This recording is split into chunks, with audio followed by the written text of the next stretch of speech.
ಒಂದು ದಿವಸದ ಒಂದು ಉಪವಾಸ ಪ್ರಾರ್ಥನೆಯಲ್ಲಿ ಇರ್ತಕ್ಕಂಥ ಮಕ್ಕಳಿಗೆ ಮತ್ತು ಹಿರಿಯರಿಗೆ ಯೌವನಸ್ಥರಿಗೆ ಹೆಚ್ಚಿನ ರೀತಿಯಲ್ಲಿ ಬಲ ಶಕ್ತಿ ಕೊಡಲಿ ಎಂಬುದಾಗಿ ನಮ್ಮ ಮಧ್ಯದಲ್ಲಿರ್ತಕ್ಕಂಥ ಕಾಂತರಾಜ್ ಮಾಮನವರು ಅವರಿಗೋಸ್ಕರವಾಗಿ ಪ್ರಾರ್ಥನೆ ಮಾಡಬೇಕು ಎಂಬುದಾಗಿ ಕೇಳ್ತಾರೆ.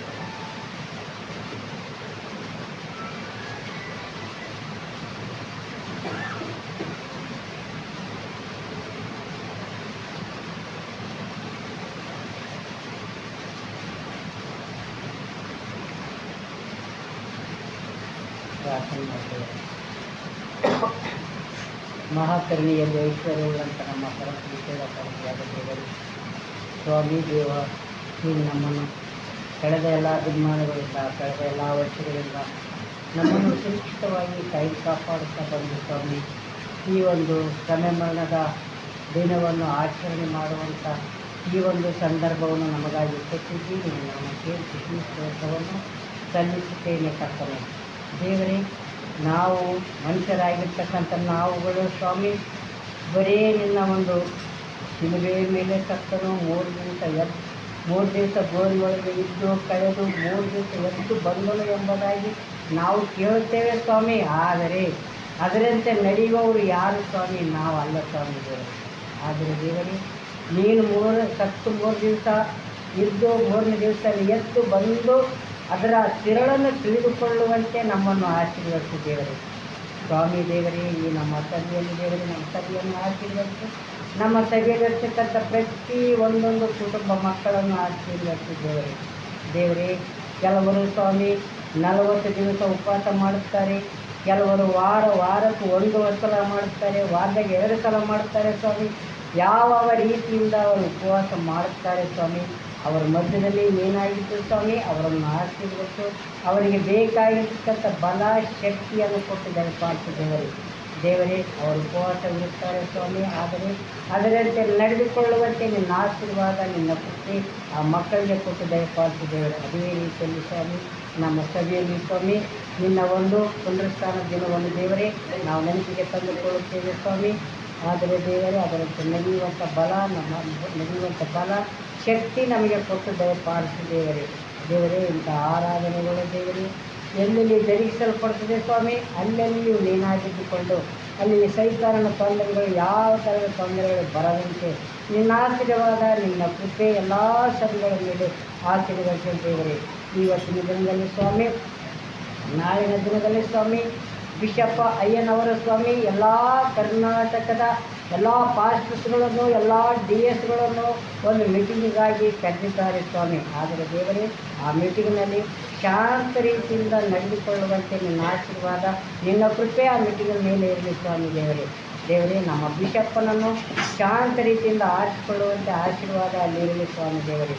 ದೇವರೇ, ಇಲ್ಲಿಂದ ಹೋಗಿರ್ತಕ್ಕಂಥ ಎಲ್ಲ ಪಾಸ್ಟರ್ಗಳನ್ನು ಆಶೀರ್ವದಿಸು, ಬಿಷಪ್ಗಳನ್ನು ಆಶೀರ್ವದಿಸು ದೇವರೇ. ಅವರು ಮುಟ್ಟುವ ಸ್ಥಳಕ್ಕೆ ಸುರಕ್ಷಿತವಾಗಿ ಮುಟ್ಟಿಕೊಂಡು ಸ್ವಾಮಿ ಅಲ್ಲಿ ಮೀಟಿಂಗ್ನಲ್ಲಿ ಭಾಗವಹಿಸಿ ಸ್ವಾಮಿ, ಆ ಮೀಟಿಂಗ್ನಲ್ಲಿ ಶಾಂತ ರೀತಿಯಿಂದ ಕುಳಿತುಕೊಂಡು ಶಾಂತ ರೀತಿಯಿಂದ ಮಾತಾಡುವಂತೆ ನಿನ್ನ ಆಶೀರ್ವಾದ, ನಿನ್ನ ಕೃಪೆ ನಮಗೆ ಕೊಟ್ಟು ದಯಪಾಲಿಸಿದ್ದೇವೆ ದೇವರೇ. ಇಲ್ಲಿ ಬಂದಿರತಕ್ಕಂಥ ಎಲ್ಲ ಪ್ರತಿ ಒಂದೊಂದು ಆತ್ಮಗಳನ್ನು ಆಶೀರ್ವದಿಸು. ಯಾವ್ಯಾವ ಆತ್ಮಗಳಿಗೆ ಸ್ವಾಮಿ ಏನೇನು ಕುಡಿದು ಕೊರತೆ, ಬೇಸರಿಕೆ, ಚಿಂತೆ, ಬಾಧೆ, ಕಷ್ಟ ಇರಬಹುದು ಸ್ವಾಮಿ ದೇವ, ನೀವು ಎಲ್ಲವನ್ನೂ ಬಲ್ಲನ್ನು ತಂದೆಯಾಗಿ ಕೊಡ್ತೇವೆ. ಆದರೆ ದೇವರೇ, ನಮ್ಮ ಮನಸ್ಸುಗಳನ್ನು ನಿಜಲ್ಲದಂತ ತಂದೆಯಾಗಿ ಸ್ವಾಮಿ, ನಮ್ಮ ಮನಸ್ಸಿನಲ್ಲಿರ್ತಕ್ಕಂಥ ಪ್ರತಿ ಒಂದೊಂದು ಮಾತುಗಳನ್ನು, ಪ್ರತಿಯೊಂದು ಧ್ಯಾನವನ್ನು ಮಾಡ್ತಿರೋದು ಸ್ವಾಮಿ ನಿನಗೆ ಗೊತ್ತು ಸ್ವಾಮಿ. ಆದರೆ ದೇವರೇ, ನೀನು ನಮ್ಮೆಲ್ಲರನ್ನು ನೀನು ನಮ್ಮನ್ನು ಮುಟ್ಟಿ ನಮ್ಮನ್ನು ಸ್ವಸ್ಥಪಡಿಸಿ ನಮ್ಮನ್ನು ಗುಣಪಡಿಸಿ ದೇವರೇ. ನಮಗಿರ್ತಕ್ಕಂಥ ಪ್ರತಿ ಒಂದೊಂದು ಚಿಂತೆ, ಬಾಧೆ, ಕಷ್ಟ, ನೋವುಗಳೆಲ್ಲ ದೂರ ಮಾಡಿ ಸ್ವಾಮಿ ನಮಗೆ ಶಾಂತಿ, ಸಮಾಧಾನ, ನಮಗೆ ಪ್ರೀತಿ, ವಿಶ್ವಾಸವನ್ನು ಕೊಟ್ಟು ದಯಪಾಲಿಸಿದ್ದೇವೆ ದೇವರೇ. ನಮ್ಮ ಸಭೆಯನ್ನು ಆಶೀರ್ವದಿಸಿದ್ದೇವೆ. ನಮ್ಮ ಸಭೆಯಲ್ಲಿ ಸ್ವಾಮಿ ದೊಡ್ಡವರು, ಸಣ್ಣವರು, ಯೌವನಸ್ಥರು, ಮುದುಕರು, ಮುದ್ರಿತ ಪ್ರತಿ ಒಬ್ಬೊಬ್ಬರು ಸ್ವಾಮಿ ನಿನ್ನ ಧ್ಯಾನದಲ್ಲಿ ಮಗ್ನರಾಗುವಂತೆ ನಿನ್ನ ಆಶೀರ್ವಾದ, ನಿನ್ನ ಕೃಪೆ ನಮಗೆ ಕೊಟ್ಟು ದಯಪಾಲಿಸ ಬರಬೇಕೆಂದು ಬೇಡಿಕೊಳ್ಳುತ್ತೇನೆ ನಮ್ಮ ಸ್ವಾಮಿ.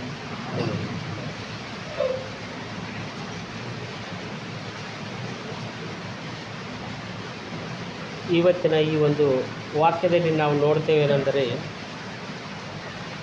ಮೊದಲನೇ ಒಂದು ವಾಕ್ಯದಲ್ಲಿ ನಾವು ನೋಡ್ತೇವೇನೆಂದರೆ, ಒಂದೇ ದಿನ 1000 ವರ್ಷ, 1000 ವರ್ಷ ಒಂದೇ ದಿನ ಎಂಬುದಾಗಿ ಈ ಒಂದು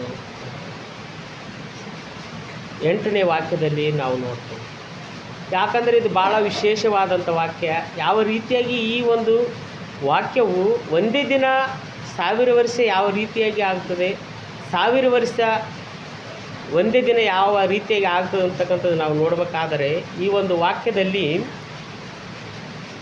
ನಾವು ಎಷ್ಟೋ ಒಳ್ಳೆಯ ಕೆಲಸ ಕಾರ್ಯಗಳನ್ನು ಮಾಡಿದರೂ ಒಂದು 100 ವರ್ಷ, ಒಂದು 60, 70 ವರ್ಷಗಳಿಂದ ನಾವು ಒಳ್ಳೆಯ ಕಾರ್ಯಗಳನ್ನು ಮಾಡ್ಕೊಂತ ಬಂದಿದ್ದಾರೆ. ಆದರೆ ಒಂದೇ ಒಂದು ದಿನದಲ್ಲಿ ನಾವು ಕೆಟ್ಟ ಕೆಲಸಗಳನ್ನು ಮಾಡಿದರೆ, ಆ ಒಂದು 60 ವರ್ಷಗಳಲ್ಲಿ ಒಳ್ಳೆಯ ಕೆಲಸ ಮಾಡಿರ್ತಕ್ಕಂಥ ಒಂದು ಕೆಲಸಗಳು ಒಂದೇ ದಿನದಲ್ಲಿ ಅದು ಏನಾಗ್ತದಂದರೆ ಅದು ಒಂದೇ ದಿನದಂತೆ ಆಗಿ ಅದು ಜರುಗಿ ಹೋಗುತ್ತದೆ.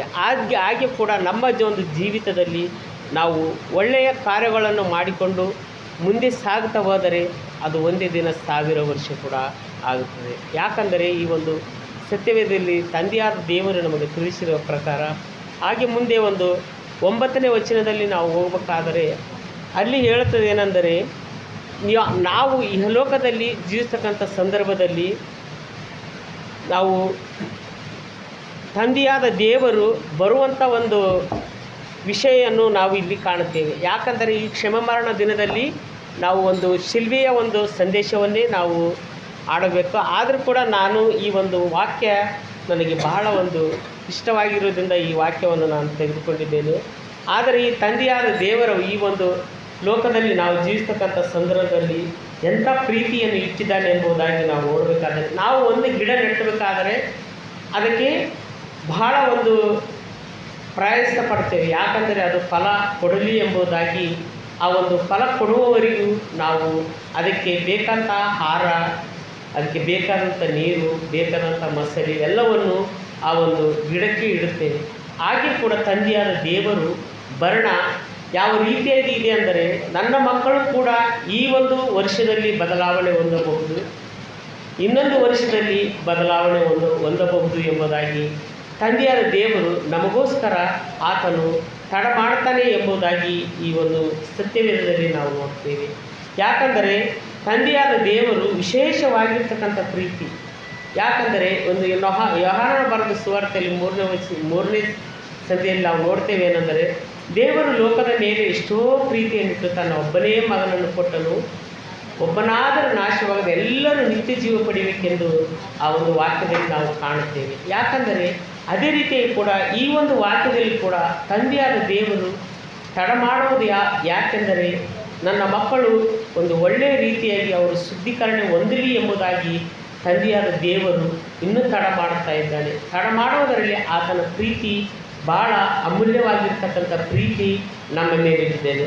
ಹಾಗೆ 10ನೇ ವಚನಕ್ಕೆ ಹೋಗುವಂಥ ಸಂದರ್ಭದಲ್ಲಿ ಅಲ್ಲಿ ಹೇಳ್ತಾನೆ ಅಂದರೆ, ಇಲ್ಲಿ ಯಾವ ರೀತಿಯಾಗಿ ಹೇಳಿದ್ದಾನೆಂದರೆ, ನಾನು ಬರುವುದು ತಡವಾಗುತ್ತದೆ ಎಂಬುದಾಗಿ, ನನ್ನ ಮಕ್ಕಳು ಎಲ್ಲರೂ ಒಳ್ಳೆಯ ಗುಣ ಹೊಂದಿ ಒಳ್ಳೆಯ ನಿತ್ಯ ಜೀವ ಹೊಂದಬೇಕೆಂಬುದಾಗಿ ತಂದೆಯಾದ ದೇವರು ತಡ ಮಾಡ್ತಾನೆ ಎಂಬುದಾಗಿ ನಾವು ಅಲ್ಲಿ ನೋಡ್ತೇವೆ.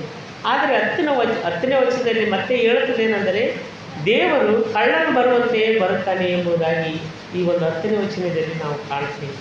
ಯಾಕಂದರೆ ಭಾಳ ಈ 2 ವಾಕ್ಯಗಳಲ್ಲಿ ನಾವು ನೋಡ್ಬೇಕಂದ್ರೆ, ಅಲ್ಲಿ ದೇವರು ನನ್ನ ಮಕ್ಕಳು ಬದಲಾವಣೆ ಹೊಂದಲಿ ಎಂಬುದಾಗಿ ಅವರು ಒಳ್ಳೆಯ ರೀತಿಯಾಗಿ ಅವರು ಈ ಲೋಕದಲ್ಲಿ ಜೀವಿಸಿ ಅವರ ಹೃದಯಗಳನ್ನು ಶುದ್ಧೀಕರಿಸಲಿ ಎಂಬುದಾಗಿ ನಾವು 9ನೇ ವಚನದಲ್ಲಿ ನೋಡ್ತೇವೆ. ಹಾಗೆ ಮುಂದೆ ಬರಬೇಕಾದರೆ ದೇವರು ಕಳ್ಳನೆ ಬರುವಂತೆ ಬರುತ್ತಾನೆ ಎಂಬುದಾಗಿ ನೋಡ್ತೇವೆ. ಹಾಗಾಗಿ ಕೂಡ ನಮ್ಮ ಜೀವಿತಗಳಲ್ಲಿ ದೇವರು ತಡವಾಗಿ ಬರಬಹುದು, ಆದರೆ ಜಲ್ದಿ ಬರ್ಬೋದು, ಲೇಟಾಗಿ ಬರ್ಬೋದು. ಆ ಒಂದು ವಾಕ್ಯ ಯಾವ ರೀತಿಯಾಗಿ ಹೇಳ್ತದಂದರೆ, ನಮಗೆ ದಿನನಿತ್ಯದಲ್ಲಿ ನಾವು ಎಚ್ಚರಿಕೆಯಿಂದ ನಡೀಲಿ ಎಂಬುದಾಗಿ ಈ ಒಂದು ವಾಕ್ಯದಲ್ಲಿ ನಾವು ತಿಳಿದುಕೊಳ್ತೇವೆ. ಯಾಕಂದರೆ ತಂದೆಯಾದ ದೇವರು ಇನ್ನೂ ಲೇಟಾಗಿ ಬರ್ತಾನೆ ಅಂತೇಳಿ ನಾವು ಒಂದು ಮಾಡ್ತಕ್ಕಂಥ ಕೆಲಸ ಕಾರ್ಯಗಳಲ್ಲಿ ನಾವು ಮಾಡಿರ್ತಕ್ಕಂಥ ಪ್ರತಿ ಒಂದೊಂದು ನಮ್ಮ ನಡವಳಿಕೆಯಲ್ಲಿ ನಾವು ಬದಲಾವಣೆ ಹೊಂದದೆ ಯಾವ ಟೈಮ್ನಲ್ಲಿ ಯಾವ ರೀತಿಯಲ್ಲಿ ನಮಗೆ ದೇವರ ಈ ಲೋಕಕ್ಕೆ ಬರ್ತಾನೆಂಬುದಾಗಿ ಒಂದು ಈ ವರ್ಷವೇ ಬರ್ಬೋದು, ಇಲ್ಲ ಮುಂದಿನ ವರ್ಷ ಬರ್ಬೋದು. ಆದರೆ ಯಾವ ರೀತಿಯಾಗಿ ಕಳ್ಳನು ಒಂದು ಮನೆಯನ್ನು ಕದಿಬೇಕಾದರೆ ಯಾವ ರೀತಿಯಾಗಿ ಪಕ್ಕನೆ ಬರ್ತಾನೋ ಅದೇ ರೀತಿಯಾಗಿ ಕೂಡ ತಂದೆಯಾದ ದೇವರು ಇಹಲೋಕಕ್ಕೆ ಬರ್ತಾನೆ ಎಂಬುದಾಗಿ ನಾವು ಈ ಒಂದು ಸತ್ಯವೇದದಲ್ಲಿ ನೋಡುತ್ತೇವೆ. ನಾವು ಇಹಲೋಕದಲ್ಲಿ ಜೀವಿಸುವಾಗ ನಮ್ಮಲ್ಲಿ ಕರುಣೆ, ದೇವರು ಯಾವ ರೀತಿಯಾಗಿ ನಮಗೆ ಒಂದು ಅತಿಶಯವಾಗಿರ್ತಕ್ಕಂಥ ಒಂದು ಶಾಂತಿಯನ್ನು ತಂದೆಯ ದೇವರು ಇಟ್ಟಿದ್ದಾನೋ ಹಾಗೆ ಕೂಡ ನಮ್ಮ ಹೃದಯಗಳಲ್ಲಿ ಪ್ರತಿ ಒಬ್ಬೊಬ್ಬರ ಒಂದು ಮನಸ್ಸಿನಲ್ಲಿ ಈ ಒಂದು 40 ದಿವಸಗಳ ಭಾಳ ಅಮೂಲ್ಯವಾಗಿರ್ತಕ್ಕಂಥ ದಿವಸಗಳು ಎಂಬುದಾಗಿ ನಾವು ಕಾಣುತ್ತೇವೆ. ಯಾಕಂದರೆ ಈ ದಿನಗಳಲ್ಲಿ ನಮಗೆ ರಕ್ಷಣೆಯನ್ನು ಸಿಕ್ಕಿರ್ತಕ್ಕಂಥ ಈ ಒಂದು ದಿನಗಳು, ನಮಗೆ ಪಾಪದ ಒಂದು ಪರಿಹಾರ ಬಿಡುಗಡೆ ನೀಡಿರ್ತಕ್ಕಂಥ ಈ ಒಂದು ದಿನಗಳು. ಆದರೆ ತಂದೆಯಾದ ದೇವರು ಒಂದು ಕಷ್ಟದಲ್ಲಿ ಇದ್ದಾನೆ ಎಂಬುದಾಗಿ ನಾವು ನೋಡ್ಬೋದೇ ಹೊರತು ನಮ್ಮ ಜೀವಿತಗಳಲ್ಲಿ ನಾವು ನೋಡಬೇಕಂದರೆ ತಂದೆಯಾದ ದೇವರು ನಮಗೆ ಕೊಟ್ಟಿರ್ತಕ್ಕಂಥ ಆತನು ಪರಿಶುದ್ಧವಾದ ರಕ್ತವನ್ನು ಸುರಿಸಿ ನಮಗೆ ನೀಡಿರ್ತಕ್ಕಂಥ ಈ ಒಂದು ಆಶೀರ್ವಾದಗಳು ಈ ದಿನದಲ್ಲಿ, ಯಾಕಂದರೆ ಆತನಿಗೆ ಆಗಿರ್ತಕ್ಕಂಥ ಗಾಯಗಳಿಂದ, ಆತನಿಗೆ ಆಗಿರ್ತಕ್ಕಂಥ ಪ್ರತಿಯೊಂದೊಂದು ನೋವುಗಳಿಂದ ನಮ್ಮ ಪಾಪಗಳನ್ನು ಪರಿಹಾರ ಆಗಿದೆ ಎಂಬುದಾಗಿ ನಮಗೆ ಸತ್ಯವೇದದಲ್ಲಿ ಸ್ಪಷ್ಟವಾಗಿ ತಿಳಿಸ್ತದೆ. ಯಾಕಂದರೆ ಈ ದಿನಗಳು ಪ್ರಾರ್ಥನೆಯಲ್ಲಿ ಇರ್ತಕ್ಕಂಥ ಪ್ರತಿಯೊಂದೊಂದು ಮಕ್ಕಳು ಒಳ್ಳೆಯ ರೀತಿಯಾಗಿ ಅವರ ಜೀವಿತದಲ್ಲಿ ಅವರ ಪ್ರಾರ್ಥನೆಯು ಒಳ್ಳೆಯ ಒಂದು ಪ್ರಾರ್ಥನೆ ಆಗಿರಲಿ ಎಂದು ನಾನು ಬೇಡಿಕೊಳ್ತೇನೆ. ಯಾಕಂದರೆ ಈ ದಿನಗಳು ಬಹಳ ಅಮೂಲ್ಯವಾಗಿರ್ತಕ್ಕಂಥ ದಿನಗಳು ಎಂಬುದಾಗಿ ನಾವು ನಂಬುತ್ತೇವೆ. ಪ್ರೀತಿಯ ತಂದೆ ತಾಯಿಗಳು, ನಾವು ಈ ಒಂದು ಲೋಕದಲ್ಲಿ ಜೀವಿಸ್ತಕ್ಕಂಥ ಸಂದರ್ಭದಲ್ಲಿ ದೇವರ ವಾಕ್ಯ ನಮಗೆ ಪ್ರತಿ ಭಾನುವಾರ ಕೂಡ ತಿಳಿಸುತ್ತದೆ ನಾವು ಒಳ್ಳೆಯರಾಗಿ ನಡೆದುಕೊಳ್ಳಬೇಕು ಎಂಬುದಾಗಿ. ಆದರೆ ಕೂಡ ನಾವು ತಂದೆಯಾದ ದೇವರು ಒಂದು ಕಳ್ಳರು ಬರುವಂಥ ದಿನದಲ್ಲಿ ನಾವು ಹೆಚ್ಚಿನ ಒಂದು ಬೆಳಕಿನ ಮಕ್ಕಳಾಗಿ ಆತನಿಗೋಸ್ಕರವಾಗಿ ನಮ್ಮ ಹೃದಯಗಳನ್ನು ನಾವು ಸಿದ್ಧ ಮಾಡಿಕೊಂಡು ನಿಲ್ಲುವ ಹಾಗೆ ನಮ್ಮೆಲ್ಲರನ್ನು ಹೆಚ್ಚಿನ ರೀತಿಯಲ್ಲಿ ದೇವರು ಆಶೀರ್ವದಿಸಲಿ ಎಂಬುದಾಗಿ ದೇವರ ವಾಕ್ಯವು ನಮ್ಮೆಲ್ಲರ ಆತ್ಮೀಯ ಲಾಭಕ್ಕಾಗಿ ಆಶೀರ್ವದಿಸಲೆಂದು ನಾನು ಬೇಡುತ್ತೇನೆ. ಕಡೆಯದಾಗಿ ಈ ಒಂದು ಪ್ರಾರ್ಥನೆಯು ಮಾಜಿ ಲೋಕಲ್ ಟೀಚರ್ ಅವರು ಮುಂದೆ ಬಂದು ಈ ಒಂದು ಕಡೆಯದಾಗಿ ಪ್ರಾರ್ಥನೆ ಮಾಡಿ ಪರಲೋಕದ ಪ್ರಾರ್ಥನೆ ಹೇಳಿದ ನಂತರ ನಮ್ಮ ಆರೋಗ್ಯವನ್ನು ಮುಕ್ತಾಯ ಮಾಡಿ.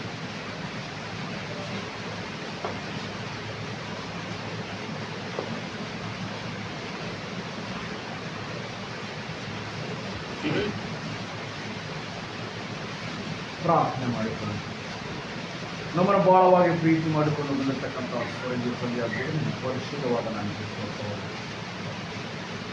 ಯೇಸುವೇ ಈ ಲೋಕದ ಪ್ರೀತಿಸುಳ್ಳ ಕರ್ತನೆ, ಈ ಲೋಕದಲ್ಲಿ ಕರ್ತನೆ ನನ್ನ ತಮ್ಮವರ ಪ್ರೀತಿಗಳನ್ನು ಕಳೆದು ಹೋಗಿದೆ ಸ್ವಾಮಿ, ಅಕ್ಕ ತಂಗಿಯವರ ಪ್ರೀತಿ ಕಳೆದು ಹೋಗಿದೆ ಸ್ವಾಮಿ, ತಂದೆ ತಾಯಿ ಪ್ರೀತಿಸುವುದಾಗಿದೆ, ಬಂಧು ಬಳಗದ ಪ್ರೀತಿಸುವುದಾಗಿದೆ ಕರ್ತನೆ. ಇವತ್ತಿನ ದಿವಸದಲ್ಲಿ ಸ್ವಾಮಿ, ಒಂದು ದಿನ 1000 ವರ್ಷ, 1000 ವರ್ಷ ಒಂದು ದಿನಗಳೆಂಬುದಾಗಿ ನೀನು ವಾಸ್ತವದಲ್ಲಿ ಕೊಟ್ಟಿದೆ ಸ್ವಾಮಿ. ನಿಜವಾಗಲೂ ಕರ್ತನೆ, ನಾವು ಈ ಲೋಕದಲ್ಲಿ ಜೀವಿಸುವಾಗ, ನಾವು ಈ ಲೋಕದಲ್ಲಿ ನಮ್ಮ ನಡೆ ನುಡಿ ಕ್ರಿಯೆ ಕಾರ್ಯಗಳನ್ನು ನಾವು ಮಾಡುತ್ತಿರುವಾಗ ಒಂದು ಕೆಟ್ಟ ಕೆಲಸಕ್ಕೆ ಕೈಯಾಗದಂತೆ ನಮ್ಮನ್ನು ಆಶೀರ್ವಾದ ಮಾಡುವಂಥ ದೇವರನ್ನು ನಾಡಿದ್ದು ಸ್ವಾಮಿ. ಇವತ್ತಿನ ದಿವಸದಲ್ಲಿ ಕರ್ತನೆ, ನಿನ್ನ ಪ್ರಿಯ ಮಗನ ಕರ್ತನೆ ಆ ವಾಕ್ಯವನ್ನು ತೆಗೆದುಕೊಂಡು ನಮ್ಮೆಲ್ಲರಿಗೆ ಹೇಳುವಂತೆ ನಿನ್ನ ಆಶೀರ್ವಾದ ಮಾಡಿದ ಕಾರಣ ಬಂದಿರ್ತಕ್ಕಂಥ ಎಲ್ಲ ಜೀವಗಳಲ್ಲಿ ಪ್ರಾರ್ಥನೆ ತಗೊಳ್ಳಿ ಸ್ವಾಮಿ. ಅವರು ಬರೆಯ ಕೈಯಿಂದ ಬಾರದಂತೆ ನೀನು ಕೊಟ್ಟಿರ್ತಕ್ಕಂಥದ್ದು ಅಲ್ಪವಾದ ನಿನ್ನ ಸನ್ನಿಧಾನಕ್ಕೆ ಬಂದ ಅದು ನಿನ್ನ ಸೇವೆಗೆ ಮಾತ್ರ ಉಪಯೋಗಿಸುವಂತೆ ನಿನ್ನ ಸಹಾಯ ಮಾಡಿದಂಥ ದೇವರಾಗಿ ನಿನ್ನ ಸ್ತೋತ್ರ ಸ್ವಾಮಿ. ಆರಾಧನೆಗೆ ಬಾರದಿರ್ತಕ್ಕಂಥ ಪ್ರತಿಯೊಂದೊಂದು ಮಕ್ಕಳನ್ನು ಕೂಡ ನಿನ್ನ ಆಶೀರ್ವಾದ ಅದು ಕರ್ತನೆ. ಅವರಿಗೆ ಬೇಸರಿಸಿರ್ಬೋದು, ಈ ಒಂದು ದೇಹಕ್ಕೆ ದಣಿವು ಆಗಿರ್ಬೋದು ಸ್ವಾಮಿ. ಆ ಮುಂದಿನ ಆರಾಧನೆಯಲ್ಲಿ ಆ ಮಕ್ಕಳು ಪಾಲ್ಗೊಳ್ಳಾಗುವಂತೆ ಸ್ವಾಮಿ. ಸ್ವಾಮಿ ಎಸ್ಎಲ್ಸಿ ಓದುವಂಥ ಮಕ್ಕಳಿಗೆ, ಪರೀಕ್ಷೆ ಬರೆಯುವಂಥ ಮಕ್ಕಳಿಗಾಗಿ ಪ್ರಾರ್ಥನೆ ದೇವರೇ. ಆ ಮಕ್ಕಳು ಸ್ವಾಮಿ ಒಳ್ಳೆಯ ರೀತಿಯಿಂದ ಅದನ್ನು ಬರೆದು ಒಳ್ಳೆಯ ಅಂಕಗಳನ್ನು ಪಡೆದುಕೊಂಡು ಮತ್ತು ತಂದೆ ತಾಯಿಗಳಿಗೆ ಸಭಿಯರಿಗೆ ಗೌರವ ತರುವ ಮಕ್ಕಳಾಗುವಂತೆ ಸ್ವಾಮಿ. ಜ್ಞಾನ ನಿನ್ನಿಂದ ಪಡೆದುಕೊಳ್ಳಬೇಕಾಗಿದೆ ಸ್ವಾಮಿ, ಆಶೀರ್ವಾದ ನಿನ್ನಿಂದ ಪಡೆದುಕೊಳ್ಳಬೇಕಾಗಿದೆ ದೇವರೇ. ನೀನು ಲೋಕದ ಕಟ್ಟ ಕಡೆಯವರಿಗೆ ಸ್ವಾಮಿ ನಮಗೋಸ್ಕರ, ನಮ್ಮ ಪಾಪಗಳಿಗೋಸ್ಕರ ಪಶ್ಚಾತ್ತಾಪ ಕೊಟ್ಟು ಕರ್ತನೆ 40 ದಿವಸಗಳ ಅಡವಿಯಲ್ಲಿ ಸಂಚಾರ ಮಾಡಿ ಕರ್ತನೆ ಸೈತಾನನಿಂದ ಶೋಧಿಸಲ್ಪಟ್ಟು ನಾನಾ ವಿಧವಾದ ಹಿಂಸೆಯನ್ನು ಪಟ್ಟು ಸೈತಾನನೇ ನನ್ನನ್ನು ಬಿಟ್ಟು ಹೋಗು ಎಂಬುದಾಗಿ ಗದರಿಸಿದಂಥ ದೇವರಾಗಿ ನಿನಗೆ ಸ್ತೋತ್ರ. ನಿಜವಾಗಲೂ ಕರ್ತನೆ ನಮ್ಮ ಸಭೆಯಲ್ಲಿ ನೀನು ಆಶೀರ್ವದಿಸಿ. ನಮ್ಮ ಸಭೆಯಲ್ಲಿ ಕರ್ತನೆ ಸೈತಾನ ಮೂಲಕ ಸಭೆಯಲ್ಲಿ ಎಡವು ತೊಡವು ಆಗ್ಬೋದು ಕರ್ತನೆ. ಆ 2000 ವರ್ಷಗಳ ಹಿಂದೆ ಸೈತಾನ್ಯ ಗದರಿಸುವಂಥ ದೇವರು ನಮ್ಮ ಸಭೆಯಲ್ಲಿ ಅಂಟಿಕೊಂಡಿರ್ತಕ್ಕಂಥ ಸೈತಾನ್ ನೀನು ಗದರಿಸುವಂಥವನಾಗಿ ದೇವರೇ. ನಮ್ಮ ಸಭೆ ಒಳ್ಳೆಯ ರೀತಿಯಿಂದ ನಡೆಸಿಕೊಂಡು ಹೋಗುವಂಥ ಸಭಾ ಪಾಲಕರನ್ನು ಕೊಟ್ಟಿದ್ದೆ ನಿನಗೆ ಸ್ತೋತ್ರ ಸ್ವಾಮಿ. ಆ ಮಗನು ತನ್ನ ಕೆಲಸಕ್ಕೋಸ್ಕರ ಕರ್ತನೆ ಬೆಂಗಳೂರು ಪ್ರಾಂತ್ಯಕ್ಕೆ ಹೋಗಿದ್ದಾನೆ. ಆ ಮಗನು ತನ್ನ ಕೆಲಸವನ್ನು ಮುಗಿಸಿಕೊಂಡು ಸಂತೋಷವಾಗಿ ತನ್ನ ಸಭೆಗೆ ಬಂದು ತಿರುಗಿ ಒಂದಾವರ್ತಿ ನಿನ್ನ ವಾಕ್ಯ ಹೇಳುವುದಕ್ಕೆ ನಿನ್ನ ಕೃಪೆ ಮಾಡಬೇಕೆಂಬುದಾಗಿ ಪ್ರಾರ್ಥನೆ. ದೇವಾ, ಈ 40 ದಿವಸಗಳಲ್ಲಿ ಸ್ವಾಮಿ ಉಪವಾಸ ಮಾಡುವಂಥ ಪ್ರತಿಯೊಂದೊಂದು ಮಕ್ಕಳನ್ನು ನೀನು ಆಶೀರ್ವಾದ ಮಾಡು. ಅವರ ಉಪವಾಸಕ್ಕೆ ನೀನು ತಕ್ಕ ಫಲ ಕೊಡುವಂಥ ದೇವರಾಗಿದೆ. ಅವರ ಉಪವಾಸ ಯಾವ ರೀತಿ ಇರ್ತದೆ ಎಂಬುದಾಗಿ ನಿನಗೆ ಗೊತ್ತುಂಟು ಸ್ವಾಮಿ. ನೀನು ಸ್ವಾಮಿ ನೀನು ಕಡ್ಡಾಯವಾಗಿ ನಿನ್ನ ವಾಕ್ಯದಲ್ಲಿ ಬರೆಯಲ್ಪಟ್ಟಿದೆ ಸ್ವಾಮಿ. ನನ್ನ ಸನ್ನಿಧಾನಕ್ಕೆ ಬರುವಾಗ ನಿಮ್ಮ ಹೆಜ್ಜೆಗಳನ್ನು ಗಮನಿಸಿಕೊಂಡು ಬಂದಿರಿ ಎಂಬುದಾಗಿ ಹೇಳಿ ಸ್ವಾಮಿ. ನೀವು ಉಪವಾಸ ಯಾವ ರೀತಿ ಮಾಡಬೇಕು ಅಂತ ನಿನ್ನ ವಾಕ್ಯದಲ್ಲಿ ಕೂಡ ಬರೆಯಲ್ಪಟ್ಟಿದೆ ಸ್ವಾಮಿ. ನಿನ್ನ ಉಪವಾಸ ಮಾಡುವಾಗ ನಿನ್ನ ವಾಕ್ಯದ ಮೂಲಕ ಸ್ವಾಮಿ ಅವರ ಮುಖವನ್ನು ಲಜ್ಜೆಗೆಡೆಯದೆ ಸ್ವಾಮಿ, ಅವರ ಮುಖವನ್ನು ನಗುಮುಖ ಮಾಡಿಕೊಂಡು ಅವರು ನಿನ್ನ ವಾಕ್ಯವನ್ನು ಓದಿ ಅವರು ತೆರಿಗೆ ಎಣ್ಣೆಚ್ಚಿಕೊಂಡು ಅವರು ಸ್ವಾಮಿ ನಿನಗೆ ತಕ್ಕ ಉಪವಾಸ ಮಾಡಿದಾಗ ಅವರಿಗೆ ಪ್ರತಿಫಲ ಕೊಡುತ್ತೀನಿ ಎಂಬುದಾಗಿ ಹೇಳಿದ್ದೀನಿ. ನೀವು ಸ್ತೋತ್ರ ಸ್ವಾಮಿ. ನಾವು ಇದುವರೆಗೆ ಮಾಡಿರ್ತಕ್ಕಂಥ ತಪ್ಪುಗಳನ್ನು ಕ್ಷಮಿಸುವಂಥ ದೇವರಾಗಿದೆ. ಬರ್ತಕ್ಕಂಥ ದಿನವೂ ಎಲ್ಲವೂ ಸ್ವಾಮಿ ಕೆಟ್ಟು ಹೋಗಿರ್ತಕ್ಕಂಥ ದಿನ ಒಳ್ಳೆಯವು ಎಂಬುದಾಗಿ ಕೂಡ ನಮ್ಮ ಬೈಬಲಲ್ಲಿ ನಾವು ನೋಡ್ತೇವೆ ಸ್ವಾಮಿ. ನಿಜವಾಗಲೂ ಕರ್ತನೆ ಮುಂದೆ ಬರುವಂಥ ದಿನದಲ್ಲಿ ನಾವು ಶೋಧನೆಗೆ ಒಳಗಾದಂತೆ ಕೇಡಿನಿಂದ ನಮ್ಮನ್ನು ತಪ್ಪಿಸಿ ಸ್ವಾಮಿ ಒಳ್ಳೆಯ ಮಕ್ಕಳಾಗಿ ಈ ಲೋಕದಲ್ಲಿ ಜೀವಿಸುವಂತೆ ಕೃಪೆ ಮಾಡಬೇಕೆಂಬುದಾಗಿ ಲೋಕರಕ್ಷಕನು ದೇವಕುಮಾರನಾದ ನಜರೇತಿನ ಯೇಸುವಿನ ಜೀವನಾಮದಲ್ಲಿ ಕರ್ತನೆ ಪ್ರಾರ್ಥಿಸಿ ಗೋಳಿನಪ್ಪ ತಂದೆ. ಆಮೆನ್. ಸರ್ವಲೋಕದಲ್ಲಿ ನಾನು ಘೋಷಿಸಿದ್ದೇನೆ.